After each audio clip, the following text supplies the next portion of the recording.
Yo, what is up, everyone? It's Raging Dusty here, and today I am back with another video, obviously. And today we're doing the Fold 3 review 1 year later. So I've owned this phone for about a year. We got some battle scars. We got a scar right there. A scar right there. Let's see. Check the back. There's actually some dents. There's some dents on the back. Now, I use this phone primarily caseless. Oh, there's another scar right there. But the reason why I use this phone primarily caseless is because cases are terrible on this phone. I don't like the way cases feel on this phone. And yeah. But those are my battle scars. Surprisingly, the display, it's not broken. There is some battle scars on the display. If you guys can see the center of the display, there's actually, I want to say that's some cracking. It feels very like rough when I put my finger over it, and it's not great. But it's manageable. The display is functioning. It's not broken. You guys can see the display still works. And yeah. So let's talk about the things that I do like first about this phone 1 year later. The first thing that I do like is, obviously, you can do this.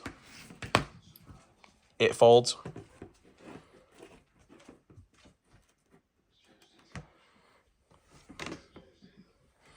Of course, my Face ID didn't recognize me. There it goes. It folds. The second thing that I do like is, honestly, just the display. The display is beautiful. The display on this phone, I have no issues with. Oh, and by the way, guys, this is my first video with the iPhone 14 Pro Max, so let me know how it is. I was going to shoot in ProRes, and then I saw I could only shoot for 25 minutes, and I said, yeah, no. And I looked at the differences, and it made pretty much no difference, aside from FPS. So, yeah. The next thing, aside from the display does get bright enough to see outdoors, but it doesn't compare to my 14 Pro Max or my S22 Ultra, which get way brighter. The next thing that I do like is the speakers. Let me find something that's content appropriate. Hold on. I just gotta move the camera away. We're gonna go here. We'll just do the same test video as last time. The speakers on this phone. I didn't have nothing, okay? This is probably the biggest downpour I've ever seen. There's a speaker right there. This is horrible. Yeah, not great. Speaker right there. Just saying.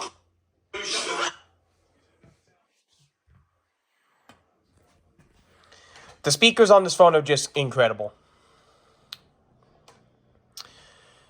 So yeah, the next thing that I do like about this phone is when I go to like my Google feed, it pops up with 2 rows, so I can see 2 rows at the same time instead of only seeing just 1 row. And I'm able to see my Google feed. As you guys can see, this is what I like. Yikes. Pray for her recovery. That's all I gotta say.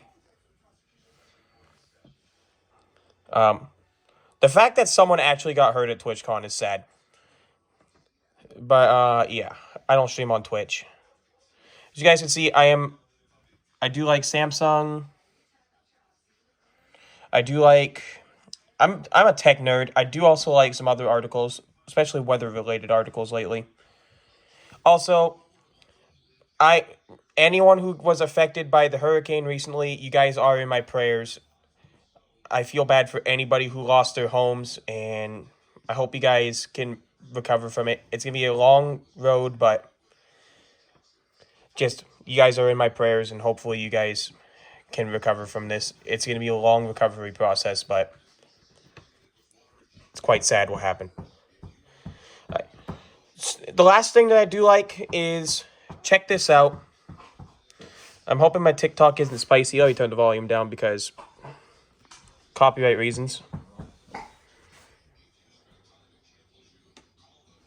Oh. This guy's making a racetrack. I do like the way TikTok is set up on this phone. It is a little whack. But the best part about TikTok, when I open the comments section, the full video is still over here, whereas it would cut off most of the video on, say, my iPhone. And yeah, it's awesome. So that's it for the things that I do like. Now, we're going to get into a steep list of things that I don't like over the year that I've been using this phone. And the first thing, let's get the elephant in the room out of the way. The battery life. The battery life on this phone, I'm lucky if I can even get about 4 hours of screen on time. This phone's battery life is terrible. I cannot take this phone on a road trip anymore. If I even go see my grandfather about an hour and a half away, I can't bring this phone. I had to bring something else. I usually bring my S22 Ultra or my iPhone. It's usually my iPhone. I went on a trip to Skowhegan to go see my grandfather and came back and my iPhone was still on 56%, and that was me using it at max brightness all day. This, if I do the same thing, I'm lucky if I can get back with like 10%. The battery on this phone is abysmal. The next thing that I don't like is the camera. The camera on this phone, let me see, I can, where's my gallery? Aha, there it is. Now, I mean, this is my background. I mean, this is when my girlfriend was having a crazy hair day. It's not as sharp, not as detailed as I would like for it to be, especially for an $1,800 phone. Look at this cutie. This is a night mode shot. Don't get me wrong, the night mode is still cool, but the iPhone still takes better photos. Even my Galaxy S22 Ultra takes better photos. And in some instances, my S10 5G even takes better photos. And yeah, get another, just a box. Okay, good. Address isn't showing. Nice. I think that was the box that my iPhone 14 Pro Max came in, actually. But yeah, the camera's not great. My phone's already gone down by 3% ever since I started this review. And if you guys are wondering my battery health, I know this isn't accurate. This is just an app. It's not accurate. Yeah, yikes. That's all I gotta say. The next thing that I don't like is, gotta fold it for this one. I love the satisfying fold sound. How small this cover display is. Cover display is too small in my opinion. Oh, come on! That dog barks at everything. Sorry, guys. No editing allowed. I don't like to edit my videos. And also, I'm recording on an iPhone, so I can't just pause the video. Now, the last thing that I don't like is obviously the camera bump. It's not as bad as the iPhone. The iPhone's worse. But, yeah. Oh, there is another thing I don't like. The charging speeds on this phone are super slow.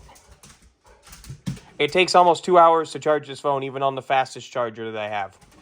25 watts fast charging is a joke on this phone. Oh, and there is another thing I don't like. The always on display is too small on this display. Now, don't get me wrong. Nice and clean, minimalistic, but it's too small for this display. I hope you guys enjoyed my review. If you guys did, drop it a like. And I hope to see you guys in a future video. If you guys like my content, feel free to check out the other videos and hit the subscribe button down below. I do have social media accounts. I will actually be streaming shortly after this video goes live. I will be live on YouTube, so I'm not going to drop a link to the stream. But I do have social medias. I have a Snapchat. It's called Dusty Weird. Yes, I made the Snapchat in 2014. Or something like that. 2014, 2015. I do have a Twitter at Dusty_Raging. Because for some reason it messed up. I also have a Facebook account, but who cares about Facebook?